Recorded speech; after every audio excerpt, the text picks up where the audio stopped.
High বন্ধুরা, তোমরা সবাই কেমন আছো? আশা করি তোমরা সবাই খুব খুব ভালো আছো, সুস্থ আছো। আর আমিও ভালো আছি, সুস্থ আছি। তো এখন হচ্ছে সকাল 9টা, আর এখন থেকে আমি ভিডিওটা শুরু করছি। আর কি বলতো, আজকে না কোনো কাজই হয়নি, কোনো কাজ হয়নি বলতে মানে মোটামুটি সবই হয়েছে, শুধু বাসন মাজাটা হয়নি, মুখ দেওয়া হয়নি, ভাত বসানো হয়নি। 9টা বেজে গেছে এখনও আমার বাসন মাজা হয়নি। কেন বলো তো, মানে গামলায় একটা গামলাতেও জল নেই। যা জল ছিল আমার কাকা শুধু সবগুলো জলই ফেলে দিয়েছে। ভাবো যে জলগুলো ফেলে দিয়ে তারপর নতুন করে জল ভরবে, মানে জল ভরবে আর কি। তারপরে দেখে কারেন্টই নেই। আজকে মনে হয় সারাদিন আর কারেন্ট আসবে না, কারণ আমাদের এখানে কি বলতো 8টার আগে যদি কারেন্ট যায় না, সেদিন আর 3টার আগে আর কারেন্ট আসে না। সেদিন মানে সারাদিনের জন্য কারেন্টটা অফ থাকে আর কি। তো আজকে মনে হয় না আর কারেন্ট আসবে। তো এখন দেখি, তো দাদাভাই আসুক, ও আসলে বলো কল থেকে গিয়ে জল নিয়ে আসতে, তারপর বাসন মাজবো, মুখ ধুবো, তারপর রান্না বসাবো টুকটুক করে। আবার দুপুর আবার একটা নিমন্ত্রণ বাড়িও আছে। তো যাই হোক, তো পুরো ভিডিওটা দেখতে থাক। বাবা রে বাবা,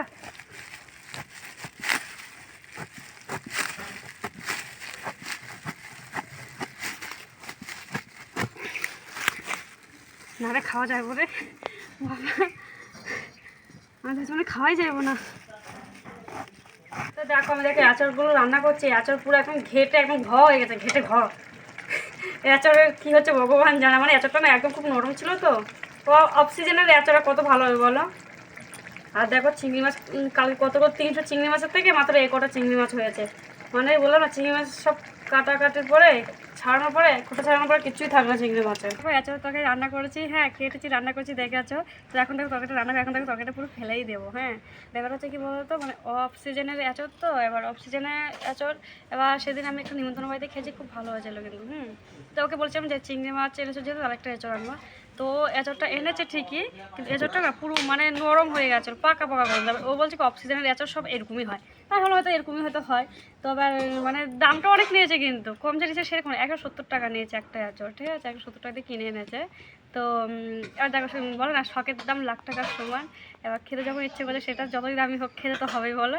তো সেটা আশা করে এনেছে ঠিকই। এবার কেটেছি না, তখন একটু পাকা পাকা গন্ধ ছিল। তো আমি বললাম কত রান্না করার পরে মশলাপাতি যখন দেবো তখন হয়তো এই গন্ধটা তো চলে যাবে। এবার ও বারবার বলছে যে অক্সিজেনের আচার এরকমই হয়, অক্সিজেনের আচার এরকমই হবে, একটু নরম হয়ে যায়। কেননা অনেকদিনকার কাটা থাকে, তো একটু নরম হয়।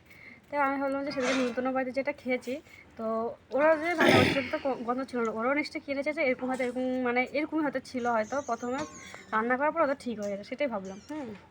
যাই হোক, রান্না করেছে, যখন সিদ্ধ বসেছি না তখন কিন্তু পাকা গন্ধটা ছিল। আমি ভালো কথা মশলাপাতি দিয়ে রান্না করলে তো ঠিক হয়ে যাবে। রান্না করার পরে না, খেতে যখন বসেছি না, একদম খাওয়া যাচ্ছে, আমার মুখেই দেওয়া যাচ্ছে না। বিশ্বাস করে শুধু মাছ ভাজা দিয়ে শুধু ভাতটাই খেয়েছি, নুন দিয়ে মাছ ভাজা দিয়ে ভাত খেয়েছি।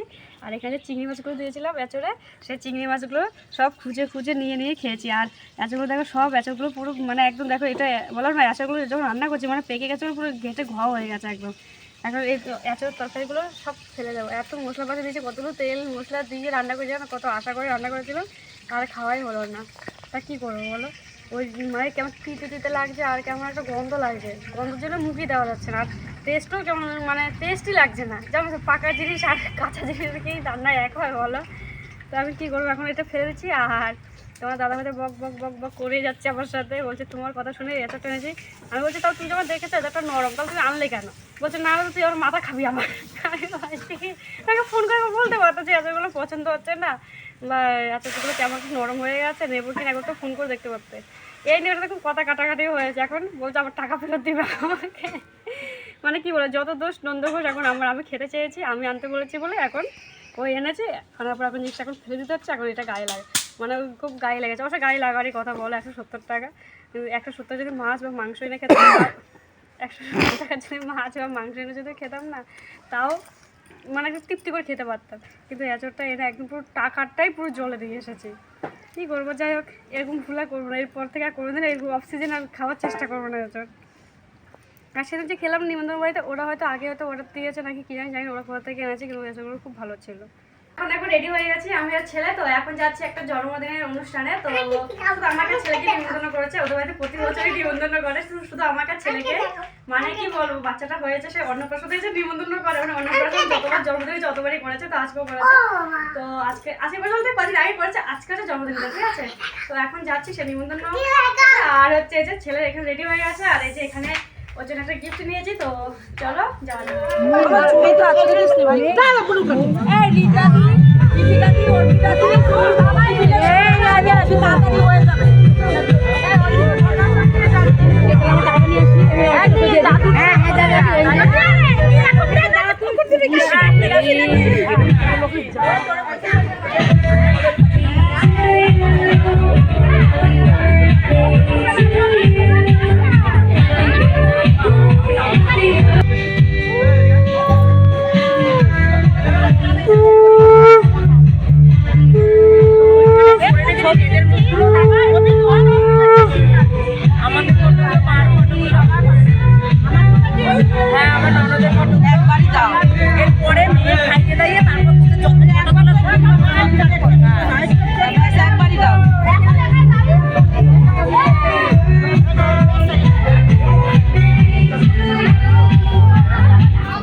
খাইয়ে দাও